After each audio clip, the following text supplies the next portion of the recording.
Top story, Zuma cuts his SADC meeting short and a prominent opposition activist in Bahrain arrested.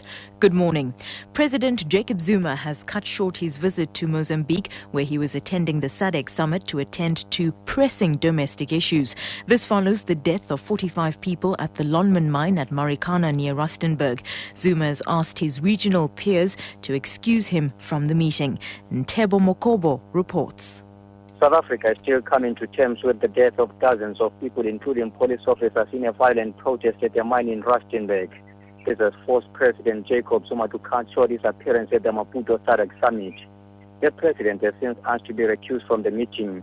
He is currently presenting his mediation report on Zimbabwe and officially handing over the chairmanship of the SADC Troika to his Tanzanian counterpart Jakaya Kikwete before jetting back home. Ntebo Mokobo for SABC in Maputo, Mozambique.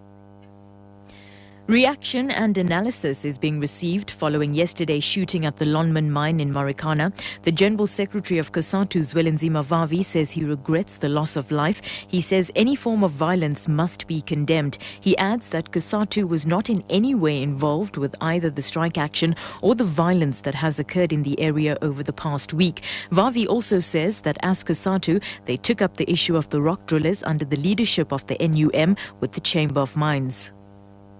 So we have been doing something about the conditions, but also we have been on the ground to try and mediate for peace to prevail in that area. Then becomes a problem is when those peace efforts fail and when there's a systematic orchestrated violence targeting the shop stewards of the NUM in a manner that makes it impossible to get them to go to workers. Staying with that story, the SACP says those responsible for the violence should be brought to book. Spokesperson Malesela Maleka. It's quite difficult in a moment such as this one to really pinpoint one party. More so when you're not at the scene. Surely somebody has to take some part of that blame. The anger has to be an anger that does not go beyond the acceptable means of engagement with the law. The law enforcement agencies as well have to really manage crowds in those circumstances. Meanwhile, political analyst and visiting professor at UNISA, Somadoda Fikeni, suggests that more trust and leadership is needed between the role players in the country. In many instances between government, business, civil society and labor. And that in itself has its own historical roots, but at the same time you need a very strong leadership, a strong vision to rally people around and to work on the issue of trust. And among those you'll need honesty, you'll need courage and you'll need clarity of vision.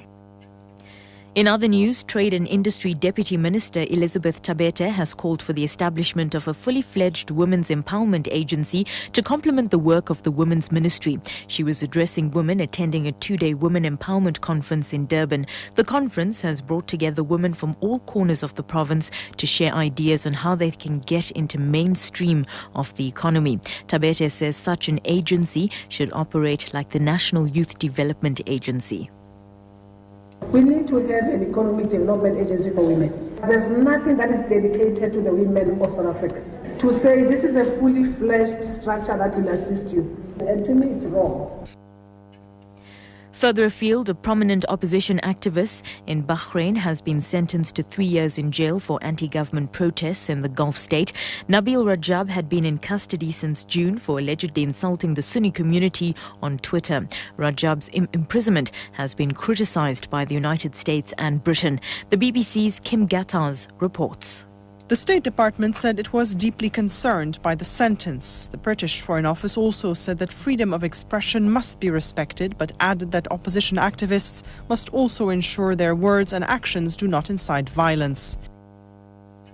Recapping the top story, President Jacob Zuma has cut short his visit to Maputo, Mozambique, where he was attending the SADC summit to attend to pressing domestic issues. This follows the death of 45 people at the Lonmin mine at Marikana near Rustenburg. SAFM News, I'm Vabakshini Chetty. Headlines with Asanda Matsawanyane at 10:30.